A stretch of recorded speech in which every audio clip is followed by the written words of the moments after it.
देखिए, श्री अखिलेश यादव जी बहुत 2027 को लेकर के 2024 के लोकसभा चुनाव में मिली सफलता से गुब्बारे की तरह फूले हुए थे। लेकिन लोकसभा के बाद जो विधानसभा के उपचुनाव हुए और जिस झूठ के सहारे जनता को गुमराह करके उन्हें लोकसभा में सफलता मिली थी, उनके झूठ का पर्दाफाश हो गया है।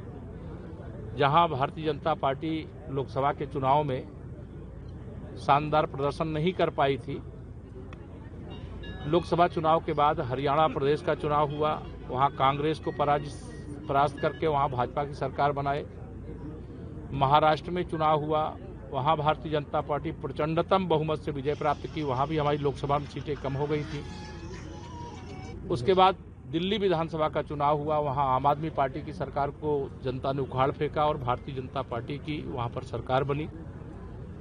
2027 में उत्तर प्रदेश के होने वाले विधानसभा चुनाव में हम लोग 2017 दोहराएंगे, 300 से अधिक सीटें फिर जीतेंगे और समाजवादी पार्टी जो गुंडों, अपराधियों, माफियाओं, दंगाइयों की पार्टी है, इस पार्टी से उत्तर प्रदेश को सदा के लिए मुक्ति दिलाएंगे, अर्थात सपा को समाजवादी पार्टी बनवाने का काम करेंगे। हिंदू मुस्लिम कर रहा है, हिंदू मुस्लिम हमें करने की आवश्यकता नहीं है।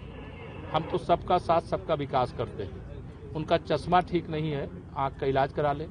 उनका मानसिक अगर एक रोग हो गया है कि भाजपा पे ऐसे आरोप लगा करके और जनता को गुमराह करके लोकसभा चुनाव की तरह विधानसभा के 2027 के चुनाव में भी उन्हें कोई फायदा मिलेगा, तो बहुत बड़ी गलतफहमी में है।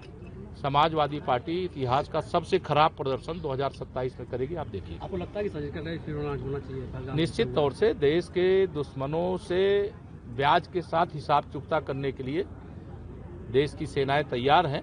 उस पर ज्यादा कुछ बोलना नहीं, लेकिन वह जो आतंकवादी हमला पहलगाम में हुआ है, उससे पूरा देश दुखी भी है, पूरा देश गुस्से में भी है और पूरा देश बदला चाहता है।